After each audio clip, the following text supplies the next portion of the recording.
Quiet, numbskulls, I'm broadcasting. So what are you doing after the show? I told you I'm busy. How about before the show? Before the show, I had a malted milk. You mind if I join you?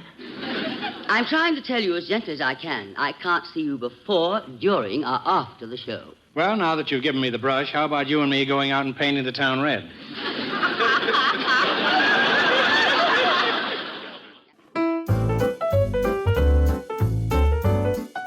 Hello, everyone, and welcome back to another edition of Classic Radio Rewind. I'm Jonathan Cross, and I'm glad you've joined us as we turn the dial back to the golden age of radio. Each week, we bring you unforgettable stories, legendary performances, and the kind of radio drama that captured imaginations long before television ever entered the living room.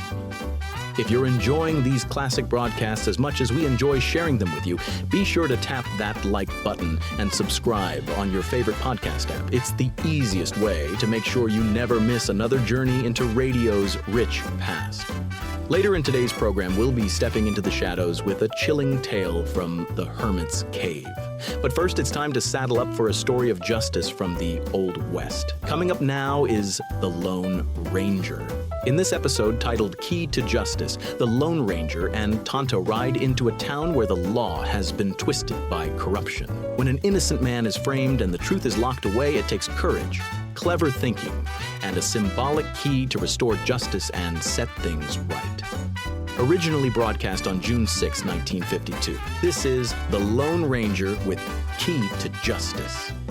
This is Classic Radio Rewind, episode number 85. So sit back, relax, and rewind with us. Brought to you by the WOTR Radio Network.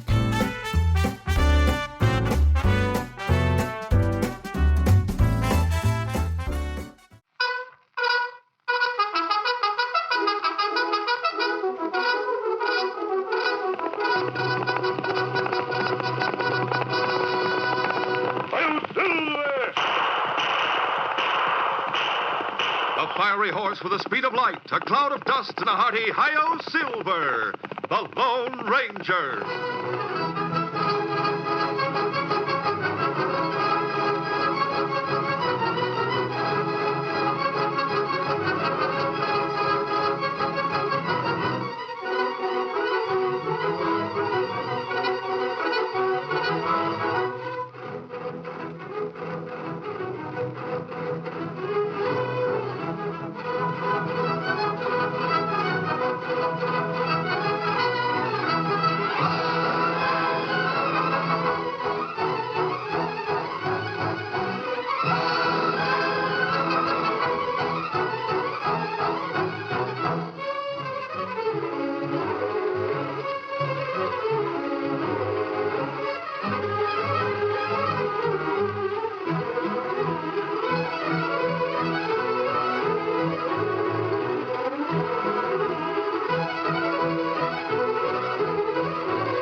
With his faithful Indian companion Tonto, the daring and resourceful masked rider of the plains led the fight for law and order in the early western United States. Nowhere in the pages of history can one find a greater champion of justice. Return with us now to those thrilling days of yesteryear. From out of the past come the thundering hoofbeats of the great horse Silver. The Lone Ranger rides again. Come on, Silver. Let's go, big fellow. Are you Silver? Away!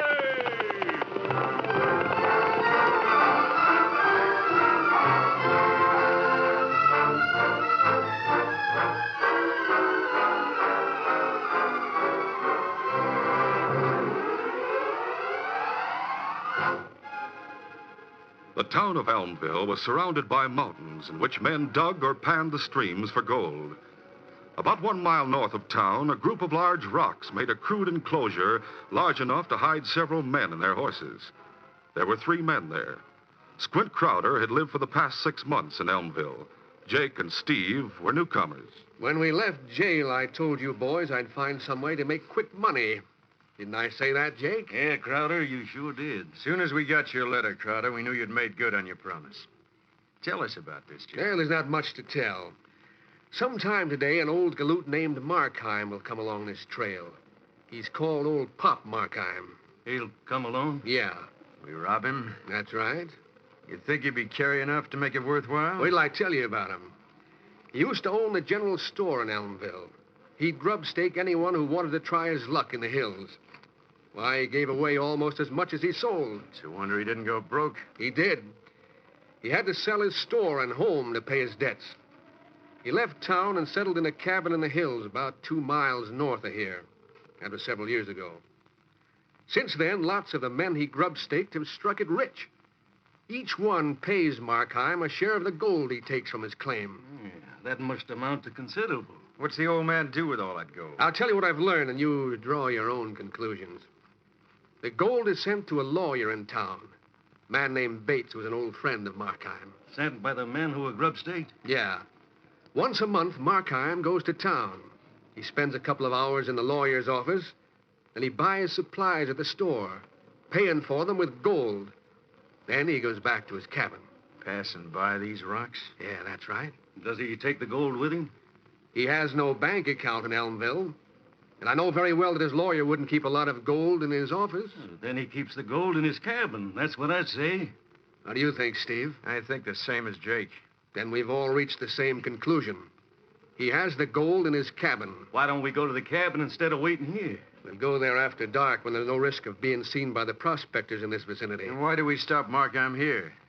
I want him out of the way, so he can't raise an alarm when we visit his cabin. Yeah, looks like this place has been used for a camp. There's ashes from a cooking fire. Hey, someone's coming. Here, let me see. Move over so I can look between the rocks. You see who it is? Markheim. Is he alone? Yeah. I'll climb to where he can see me. Crowder ascended the rocky wall until the approaching horseman was in full view. Then he drew a gun and called, Markheim, rein in. Oh there. You're covered. Don't try a fast move. Is this your stick-up? You'll know what it is in a couple of minutes. Bring your horse inside this circle of rocks. What if I refuse? I'll shoot. Well, don't get trigger-happy. I'll do as you say. Get up. You'll find an opening over there. Crowder held his gun steady and watched sharply while Markheim guided his horse around the rocks and through an opening. That'll do. Oh. Dismount. 3 of you, huh? Search him, Jake. Right. Steve, you go through his saddlebags. Yeah, I'll dump him on the ground. I've seen you in town. Your name is Crowder, isn't it? Yeah. He's not packing a gun. Go through his pockets. If you're looking for money... We're looking for gold, Markheim. Oh, here's some. Couple of double eagles. $40. I brought that from town to pay a man who did some work on my cabin. Where's the rest of your gold? That's all I have. Don't lie. We know different. I'm not lying. Steve, what's in a saddlebag? Nothing but food. And there's nothing else in his pockets except these papers. What are they? Stock certificates. Railroad company, shipping line. Markheim, every month you go into town. You collect a share of the gold from half a dozen claims. I collect just enough gold to buy food and supplies. All the rest of my dividends are invested in good stocks and bonds by Bates. That certificate your friend took from my pocket are the ones I picked up today. There's no point in stealing them because they're registered in my name. Not worth a dime to anyone but me. I guess he's right. His name is on them. Tin Horn Outlaws made a fool move when you decided to rob me. Now give me back my property. What'll we do, Crowder? We let him go, he'll turn us over to the law. We're not letting him go. Crowder, you're not going to shoot me? No? Not for $40. You wouldn't do that. Sorry, Markheim, but we can't let you turn us over to the law. Wait. Give me that gun. Look out, boss. Yeah. Markheim ceased his struggle for Crowder's gun and staggered back with a look of incredulity in his face. Then his eyes went glassy and he slumped to the ground. He's dead. He shouldn't have tried to take away my gun. What's the difference, Crowder? You meant to shoot him anyway. I still think he was lying about not having any gold. So do I. I'd be willing to bet there's a fortune hidden in his shack. Well, let's go and get it. Not in daylight. I told you before. Oh, yeah, that's so. You two get rid of the body. Take his horse a long way into the hills and turn it loose. Why don't you go with us, Crowder? Jake, you fool, we have a murder on our hands. I've got to do something about that. And what are you going to do? I had it all planned out ahead of time. I'm going to frame old Shep Belden for the murder. Give me the stock certificates and gold you took from Markheim. I'll need them for the frame-up.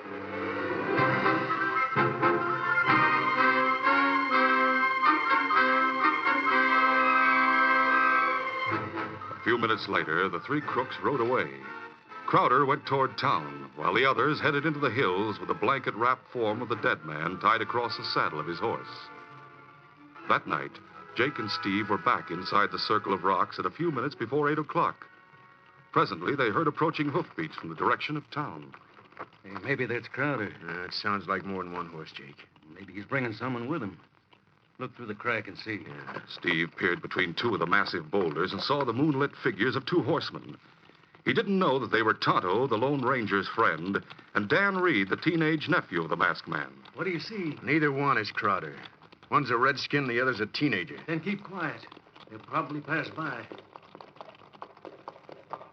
No, they're not passing by.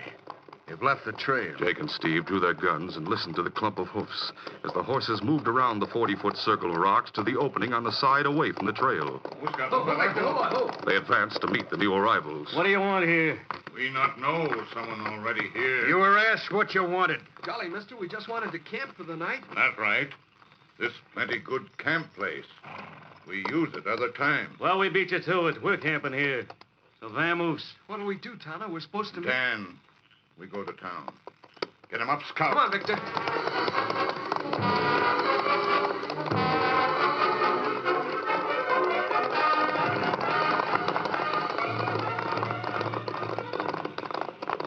Tonto and Dan Reed rode but a short distance in the direction of town.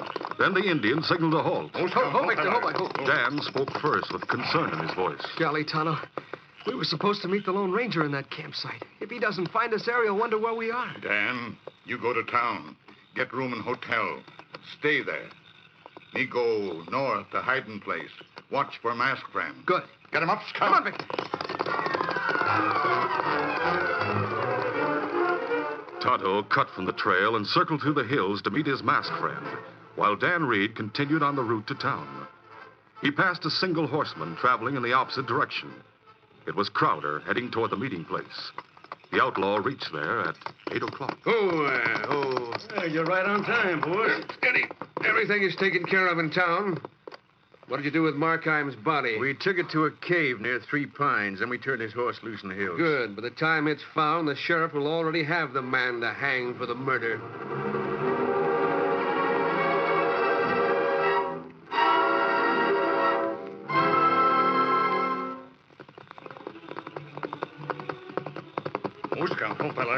Meanwhile, Tonto was some distance north of the camp, meeting the Lone Ranger. Oh, easy, steady, big fella. Tonto, I expected to find you in our campsite. Two feller already there. So Dan, go to town.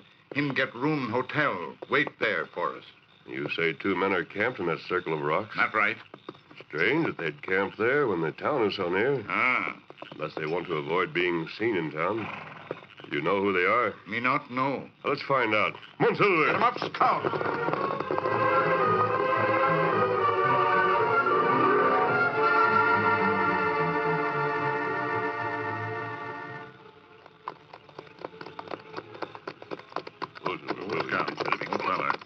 Lone Ranger and Tonto halted their horses some distance from the camp and completed the way silently on foot.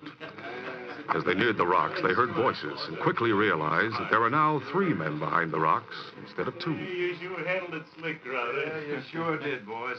I'd like to be on hand when the old bum tries to spend a $20 gold piece. It's more than he ever had in his life at one time. The sheriff is sure to ask where he got it.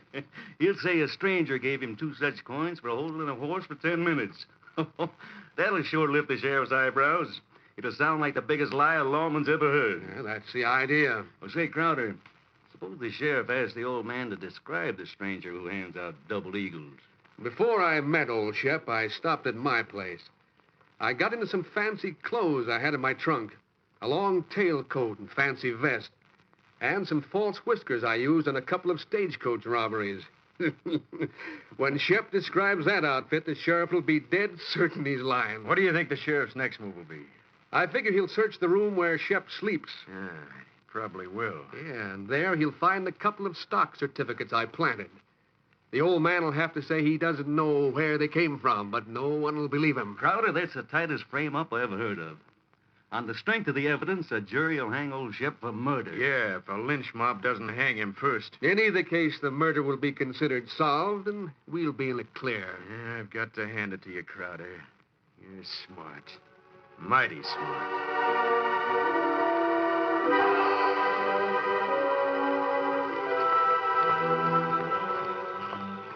The Lone Ranger and Tonto hurried silently away from the circle of rocks. As they moved toward the place where they had left their horses, the Indian said, We go away and leave these fellas? Yes, Tonto. We've no proof to take to the sheriff. Crooks maybe get away. I doubt it. They think they're safe. We know that one is named Crowder, and he lives in town. We'll have no trouble finding him when we want him. What we do? First, we must try to clear Belden. You heard what the killer said about him.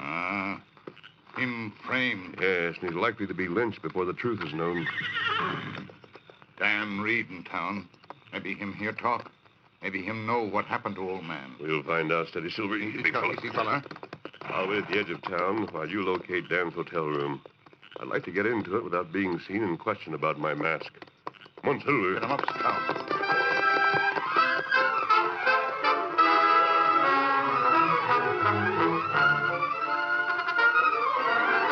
The curtain falls on the first act of our Lone Ranger adventure. Before the next exciting scenes, please permit us to pause for just a few minutes.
To continue.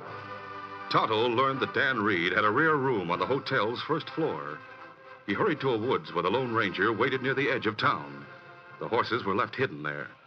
The masked man followed Tonto through the darkness behind the hotel and entered Dan's room through a window. He closed the window, drew the shade, and then turned toward Dan and Tonto. Well, Dan, we had a little trouble getting together. Golly, it's good to see you. Good to see you, too. Nice room. It's more than that. It's 2 rooms. 2? Yes, sir. I had to rent a sitting room as well as this bedroom. This door opens into it. That's sweet. This is fine, Dan. Does that door in the sitting room open into the hall? Yes, sir. I'll make sure it's locked. When Tonto came here a few minutes ago, before he went to get you, he said a man named Shep Belden had been framed. We think so, Dan. Someone seems to have been killed. I saw part of it. You did? Yes, sir. After I settled in these rooms, I went to the cafe in the front part of the hotel to get something to eat. Shep was there. Everyone was talking about him. Oh, what was he doing? Well, he was offering to buy refreshments for everyone and waving a $20 gold piece. The sheriff was there, and he started asking questions. Questioning Belden? Yes, sir. It seems the old man never had much money. The sheriff wanted to know where he got $20. What did Shep say? Well, he said a stranger gave it to him for holding a horse for a few minutes. And then he showed another $20 gold piece. No one believe old man get $40 for holding horse? Well, the sheriff didn't believe it. He accused Shep of stealing the gold. Then what happened? Well, the sheriff said he was going to go through Shep's sleeping room. He left with the old man. And then in about half an hour, when I'd finished my supper, the sheriff came back and told the men in the cafe that he'd locked Shep in jail. Do you know whether or not he found anything in Shep's room? Yes, sir, he did. Oh? He found some stock certificates that he said had been stolen from a man named Markheim. Shep denied knowing anything about them. You know Markheim, Kimosabe? Yes. Oh, you do? I used to know him very well, Dan. He's a fine man. Tonto, I wonder if it's Markheim who had been murdered. Me not know. Dan, do you happen to know what the sheriff plans to do? Well, the last I heard, he told some men he'd ride into the hills tomorrow and call on Markheim. Dan, stay here and keep both doors locked. Tonto, we're going to Markheim's house tonight.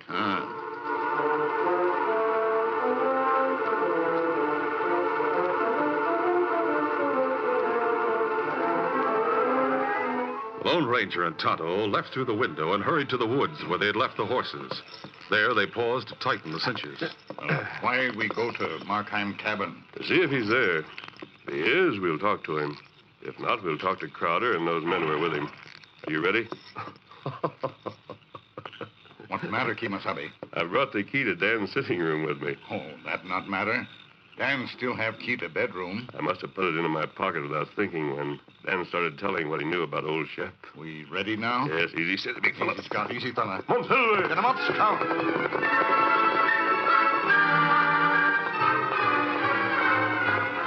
Destiny must have been at work when the Lone Ranger absent-mindedly carried away the key to Dan Reed's sitting room. The masked man thought no more about it as he and Tonto headed north toward Markheim's mountain cabin.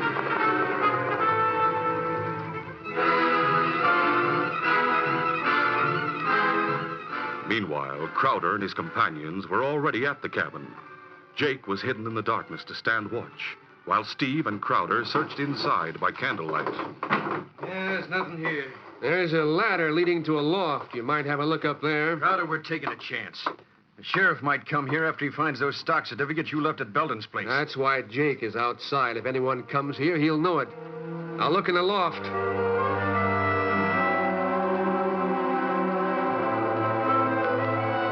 The search continued for some time. Loose floorboards were pried up. The loft was examined carefully from one end to the other. Every drawer and chest and box was searched thoroughly. Flagstones set in the floor before the fireplace were pulled loose. And then Crowder studied the rocks at the fireplace itself. Yeah, I've heard of men having a secret hiding place behind a loose rock. Maybe one of these. Hey, that one. It moved. Maybe this is it. Want some help with it? No, I can lift it. Slides right out. Watch your toes. Yeah. There. Seems to be an opening in back where that rock was. Find anything? I feel something. A bundle of some kind. I have it. Hurry up, Crowder. Unwrap that paper. Let's see what's inside. I'm sure of one thing. There's no gold in this package. Just some packets tied with string. Well, it must be something important or Mark, I wouldn't hide it. Looks like more of those stock certificates. No, wait, there's something else. Yeah. Paper money. I'll take it. You what? Hold it, both of you. You're covered. Who are you? Where'd you come from? Skip the questions. Keep your hands away from guns. Take that package, Tonto, and disarm them. Me take him. Now, listen, mister. We all seem to be after the same thing. Let's talk about a split. Toss their guns into the corner, Tonto. I'm holding guns on you. Good work, Jake. You with the mask. Drop that gun. Now, that's it. Now, Injun, drop that package. Well, I wondered where you were, Jake. I was watching these two, Crowder, from the time they rode up. Keep them covered while I take the masked man's second gun. Steve, disarm the redskin. Yeah, right. Lone Ranger and Tonto remained motionless until Steve and Crowder were close. Then they moved with lightning speed, shaping sideways in opposite directions. Jake fired too late. His bullet brushed the masked man's sleeve. Let go of me! Tonto charged Steve and drove him against Jake. Get out! The two fell. Tonto grabbed Jake's gun. The Lone Ranger swung a fist at Crowder's jaw. You? Oh. That does it. Get up! Get off me, Steve! Let me up! I'm trying to. Stay where you are. The masked man had picked up the gun he had dropped. As he covered the men on the floor, a sudden idea came to him. Unnoticed, he slipped his free hand into his pocket, withdrew the key to the hotel room, and held it concealed. Cover them, Tonto. I'll get the packets these men hope to steal from Markheim. Me watch 'em. Anyone move, me shoot. Now, let's clear out. No one noticed that the masked man left the room key on the floor as he picked up the packets of stocks and paper money. He and Tonto backed through the door, then closed it. Steve, you fool. You let him jump in. Oh, why didn't you hit him when you shot? Never mind that. Go and get water. The boss is out cold.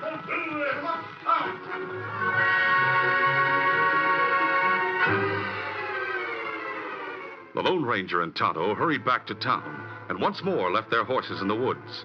Then they went to the home of the sheriff. The lawman was suspicious when he saw the mask, but the Lone Ranger soon won his confidence and his cooperation in carrying out a plan that was built around the key to Dan Reed's sitting room.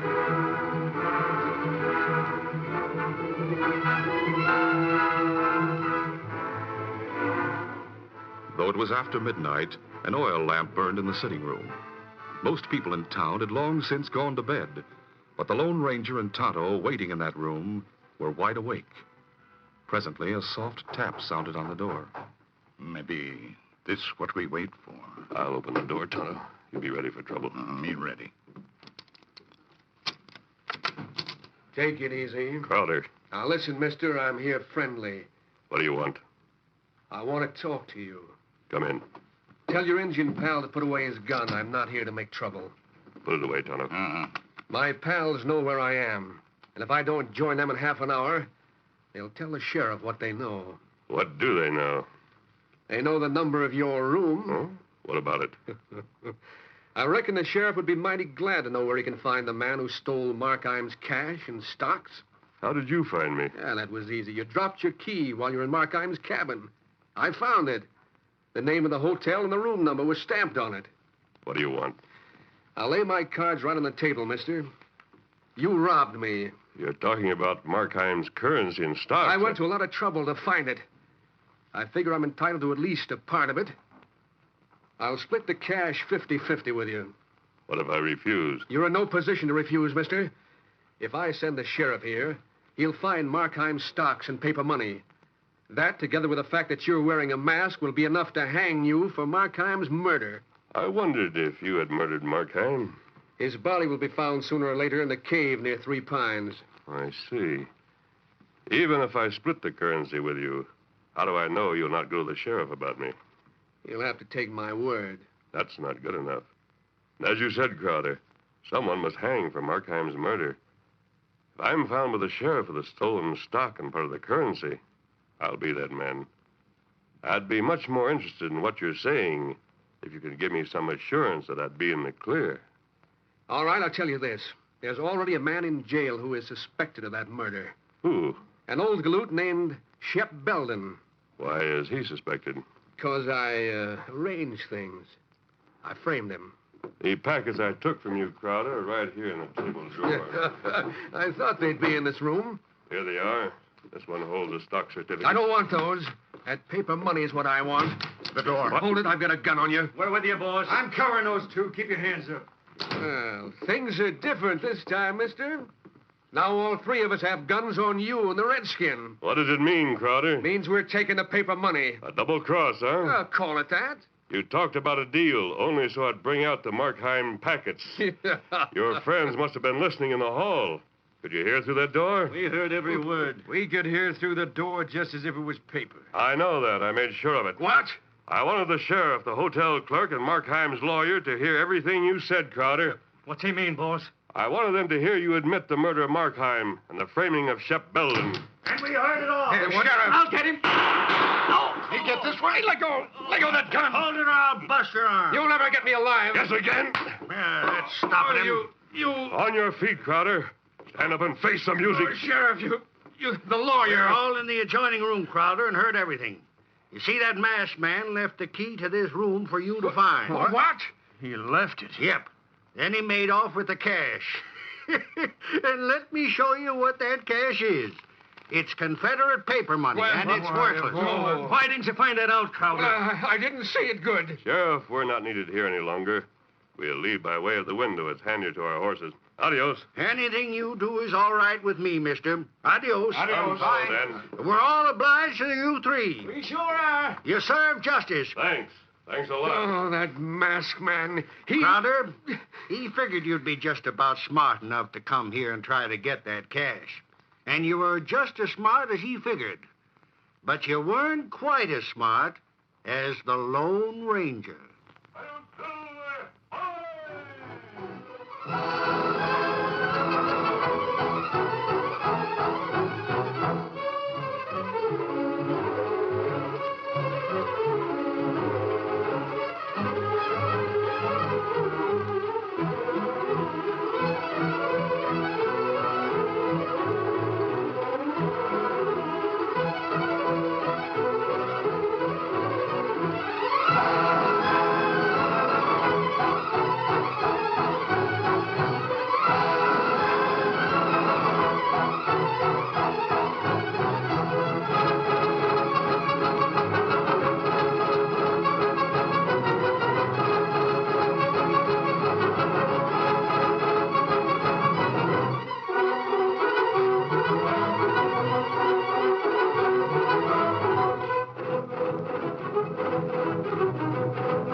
This is a feature of the Lone Ranger Incorporated, created by George W. Trendle, produced by Trendle Campbell Muir Incorporated, and directed by Charles D. Livingston.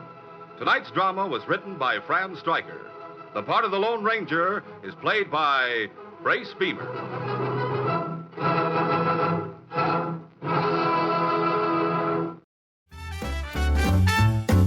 That was The Lone Ranger in the episode Key to Justice, first aired on June 6, 1952. Up next, we journey into darker territory with the Hermit's Cave. In tonight's eerie story, Reflected Image of the Desert, the mysterious hermit introduces a haunting tale set against a lonely desert backdrop where reflections, both literal and psychological, reveal unsettling truths. It's a suspenseful story filled with atmosphere, dread, and the kind of quiet terror that lingers long after the final words fade away. From the 1940s, this is The Hermit's Cave with Reflected Image of the Desert. The Mummers in the Little Theater of the Air.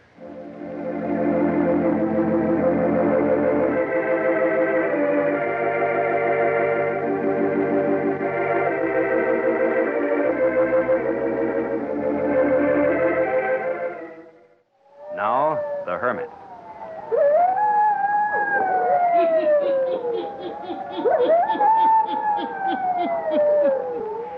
Ghost stories, weird stories, and murders, too.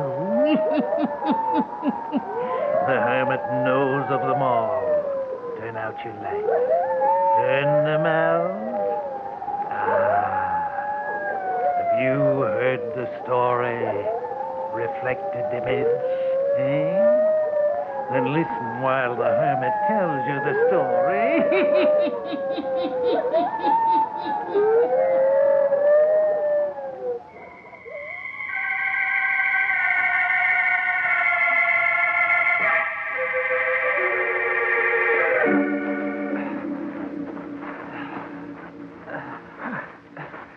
Hey, Dan. Dan, you gotta wait. I can't go a step farther. Gotta keep going. Oh, this heat. This desert heat. I can't go on. Listen, Taylor. If we keep going, we're bound to strike civilization before long. Don't be such a devil, Dan. I gotta rest. All right. For a few minutes, then. Desert. Desert. I hate it. Walking for hours, sun beating down. Stop it, Taylor. You can't go on that way. If you do, you'll go loco. Come on. Let me have a drink of water. We should wait till the sun goes down. Do us more good then. You are the devil, holding out on water. My tongue's like a bale of cotton. All right. You think I'm a devil holdout or not? There isn't any more water. No more water? I drained the last when we took that drink 4 or 5 hours ago. I don't believe it. Let me have the bottle. Here.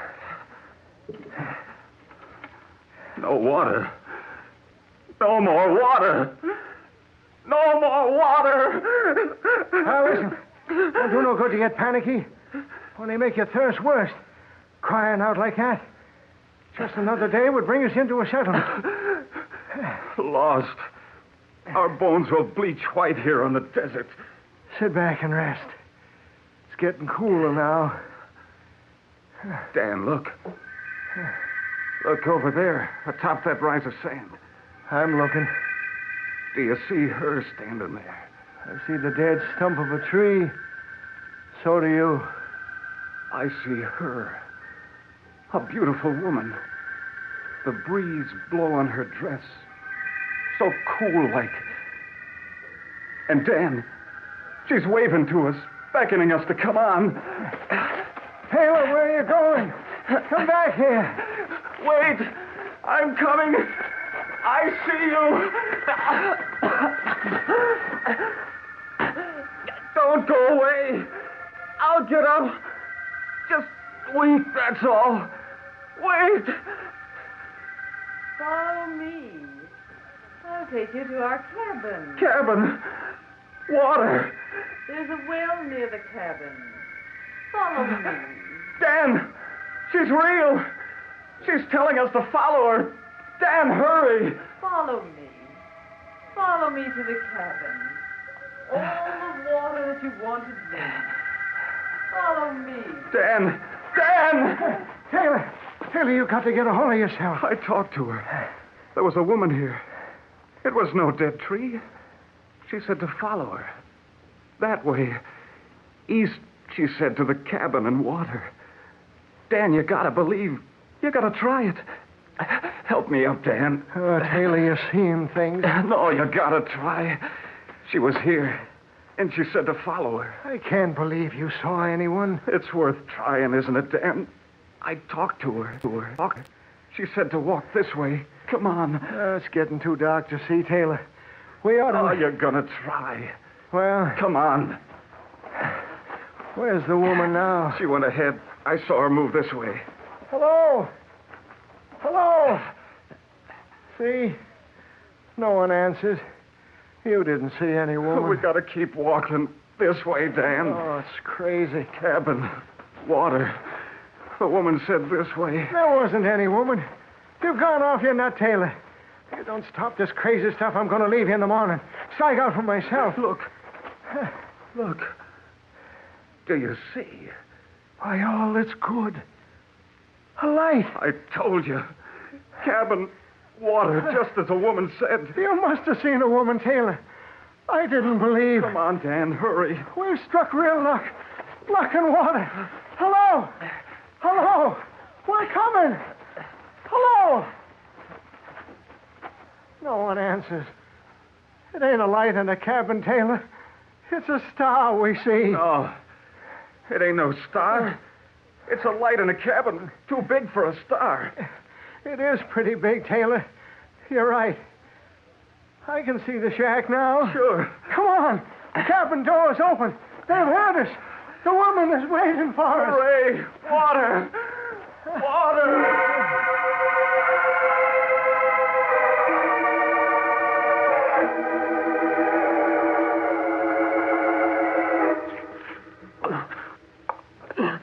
Take it easy, partner. Don't drink too fast or too much at first. That's enough, Taylor, for now. Where's your outfit, stranger? Lost it 3 days ago. You ain't packing any guns? No, we haven't any. Then you're welcome to stay the night. It was mighty nice of your wife to tell us we were welcome here. What's that, stranger? Your wife, or the woman that told us to follow her here to the cabin and water. I don't savvy what you mean. Funny thing. I could drink forever, but it don't seem to quench my thirst. Let me take the cup now. Both of you better take it easy. Like I said, too much ain't good all of a sudden. Strangers, what are you doing here in the desert? A storm overtook us 4 or 5 days ago. We didn't even have time to unpack the animals. And when the storm was over, horses, outfit, everything gone. I see. Now, what was this about you seeing a woman who directed you here to my cabin? Taylor here. He thought he saw a woman waving to him. A woman who said there was a cabin and a well of water near. But I figured all the time he was seeing things. Sort of a reflected image on the desert sands. Yeah. Folks drifting into insanity are always seeing things on the desert. Sure. I know it. Now, how far away from the nearest settlement? This settlement is about 35 miles due east ahead. Not as far as I thought. We can start out in the morning. Sure. I'll give you directions. Fine, partner. Fine. You live here all alone? Yep. My name is Fred Holcroft. Well, glad to meet you. I'm Dan Torrance. My partner, Taylor Wiley. You're welcome for the night. I'll rustle up some grub. And after eating, I'll tell you a desert story that'll put your seeing a woman on the desert in the small class as stories go. Yes. I'll tell you a real desert story if you want to listen.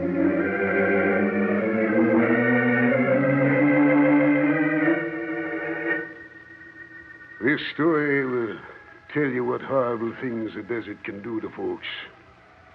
It was about 3 years ago that me and my partner got together all our possessions. We sold them for all the profit we could get. Then bought stuff to start out on a prospecting trip. For a while, we didn't strike enough gold to make expenses. Then one morning, Ab and me made a walloping strike and hightailed it to town with our samples.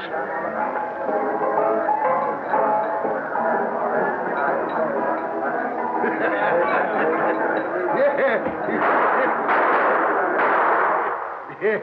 What's all the shooting about? Me and Ab just come from the assaying office, that's what. Go on, what's the news? We stuck it, boys. We stuck it rich. Do you hear that? Paul Croft and Ab have struck it. I'll say we stuck it. No more grubbing for us. We're in the money, boys. We're in.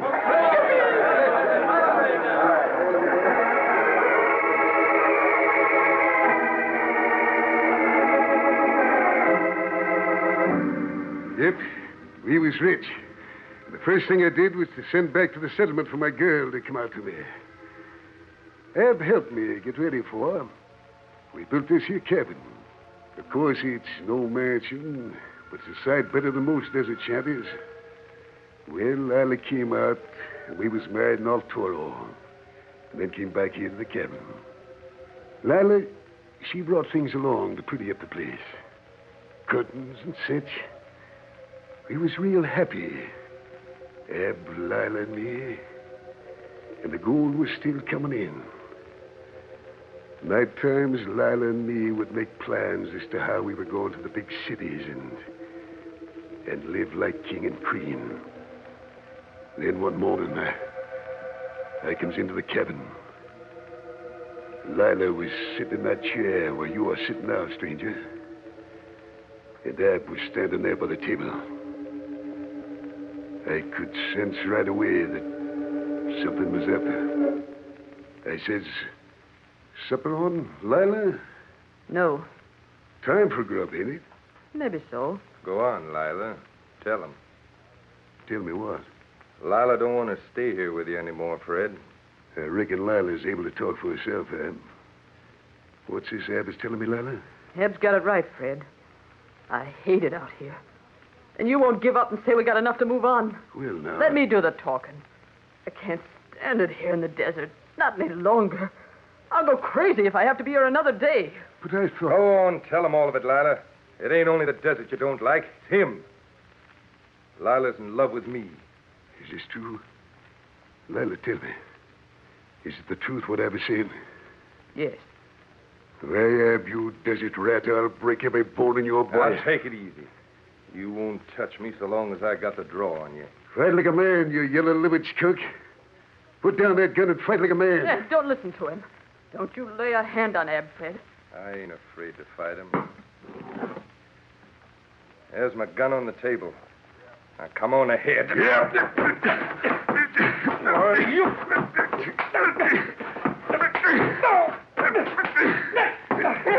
No, kill him! That's what I aim to do. Kill him. No! You'll never walk out of here. You're poisoned like a snake. I give up. No. I'll get out. And I'm through with you. You'll crawl on your hands and knees. No! Stop it!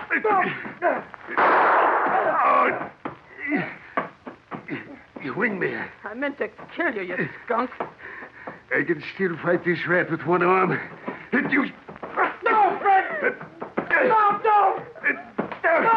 I give up! No!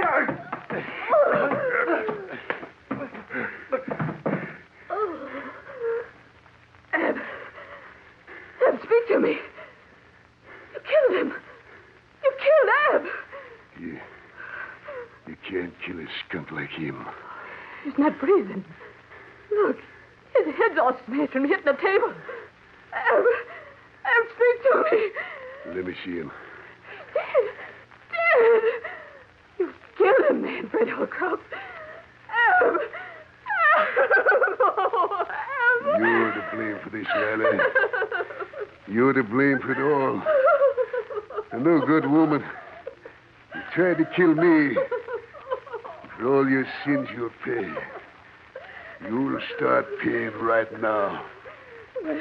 But I tell the sheriff about you being a murderer? You ain't going to tell the sheriff or nobody else what's happened in this cabin. You're going to do just what I tell you to do. And no more.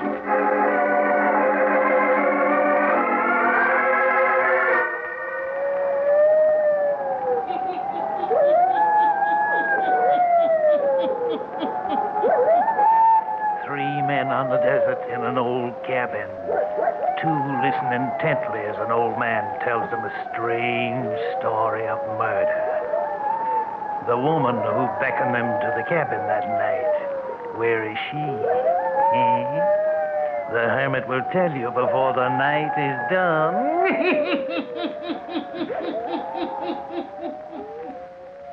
And now, the hermit again.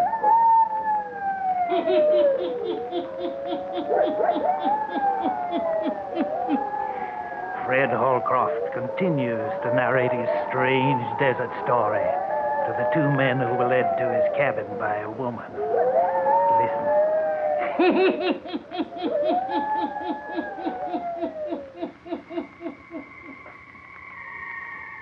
Well, sir, we buried Ab that night. What do you mean, we? Lila and me. The woman who had betrayed me. I made her handle the shovel. I can remember as well as if it were today. She was sobbing and carrying on. But I kept her shoveling.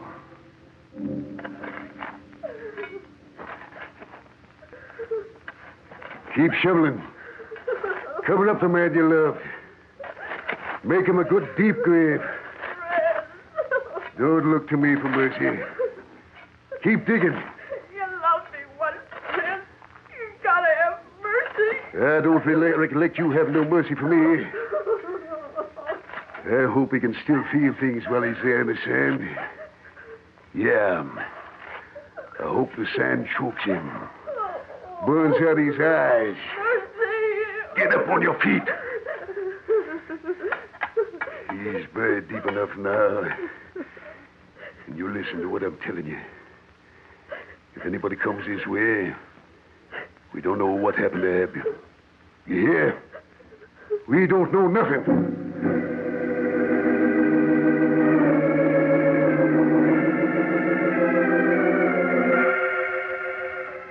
I can tell by the look in your eyes that you figure I was mighty cruel to Lila. But you got to remember, she had played me dirt. And what's more, she had tried to murder me to save that skunk of a man. I couldn't forget that. I didn't forget it. Every hour, I made her suffer for her sins. I made her work the mine with me. Made her stand out in the blinding storms, in the heat of the sun, till her skin was burned black and her eyes all puffed and faded out, till her beauty was gone forever. Well, as for me, I was sorting away the gold, burying it right underneath his cabin floor, biding my time, and waiting till I had enough gold to buy whatever I wanted from this life. Then, Lila, she took down with a fever. One night when the moon was riding high, and the sky bright as daylight on the desert sands, she got up from her bed. I tried to stop her. Don't touch me. I'm going away. You're sick, Lila. You can't leave the cabin. I'm going to Ab. To Ab, is it? Ain't you suffered enough for your sins? You still got to mention his name? Let go of me, Fred. I gotta find Ab. Go then. And never come back to this cabin. Never come back.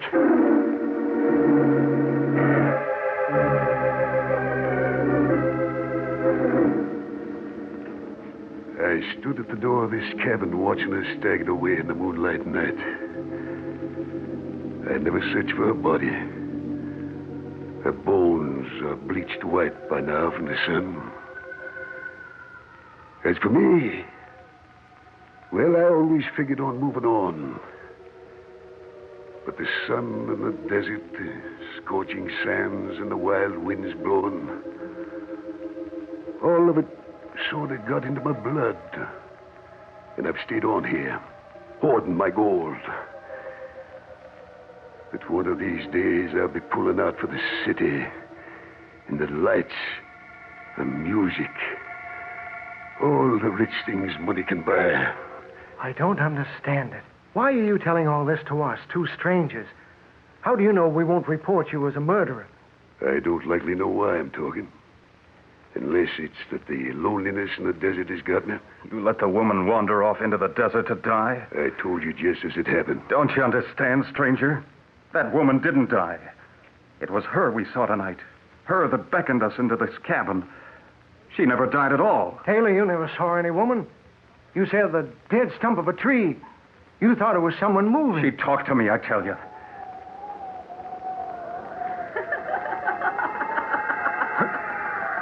What was that? Don't you know? It's her. Look. Look out the window. Lila. That's the woman who beckoned to Dan and me. She's standing out there at the window. No. She died, I told you. I never died, Fred. Never died. I've come for you. Don't let her in this cabin. Look. She walked right through the door. It can't be her. Look closely, Fred. I've come to finish up what I should have done years ago. Stop her. Don't let her do that again. I've got it now, Fred. This time I'll do more than wing you. She got me. Got me. Grab him, Taylor. Look at the blood. Help her. I'm dying. He's done for. And the woman. She's disappeared through that door just like she came in. She's gone. And you and I, Taylor, we're going to be accused of this murder.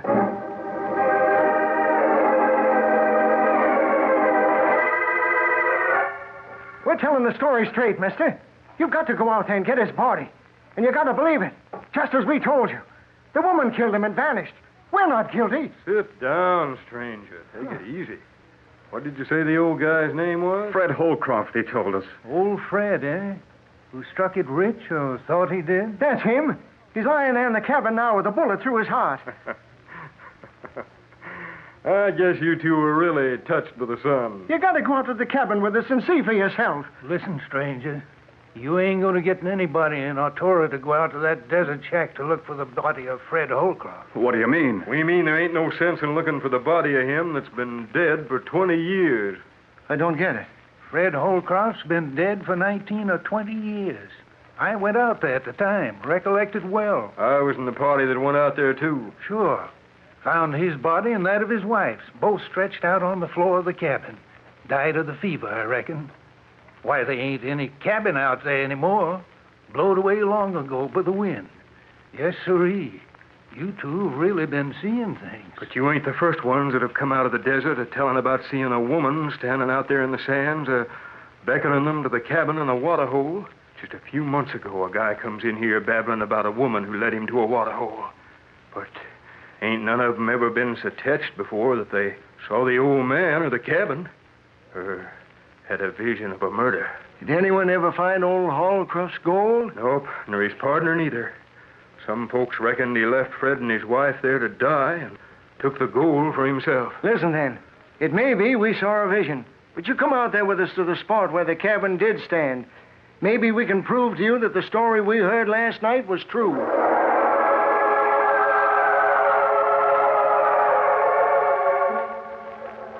Here's where we stopped. But you can see there ain't any cabin. You said the gold was buried underneath the cabin floor. That would be about here. All right, for the heck of it, let's start digging. Come on.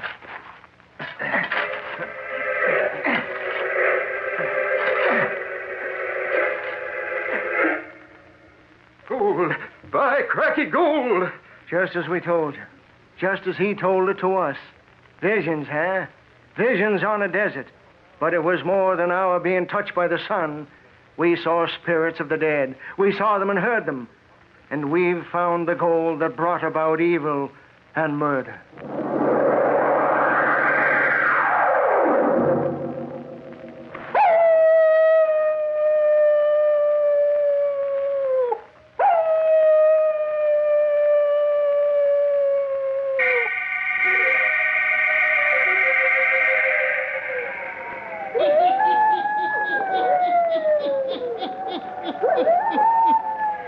A reflected image of the desert.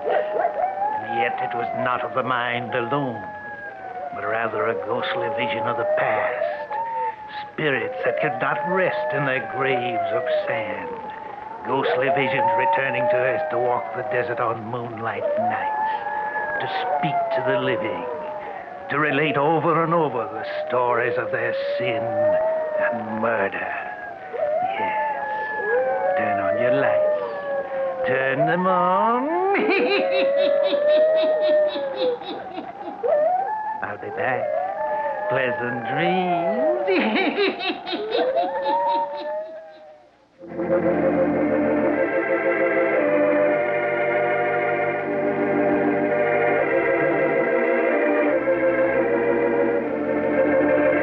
All characters, places, and occurrences mentioned in the Hermit's Cave are fictitious, and similarity to persons, places, or occurrences is purely accidental.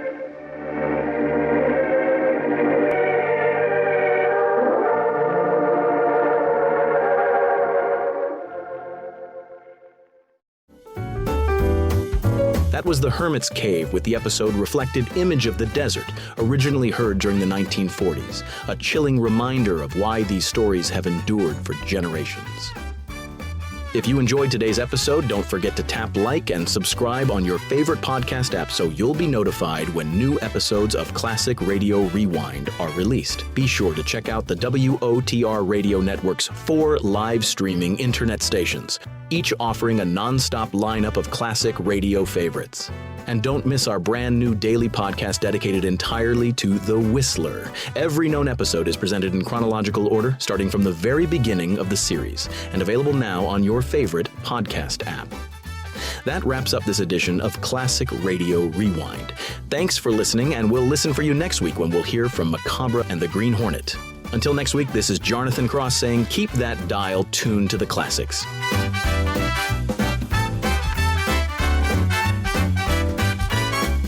Classic Radio Rewind is a production of the WOTR Radio Network.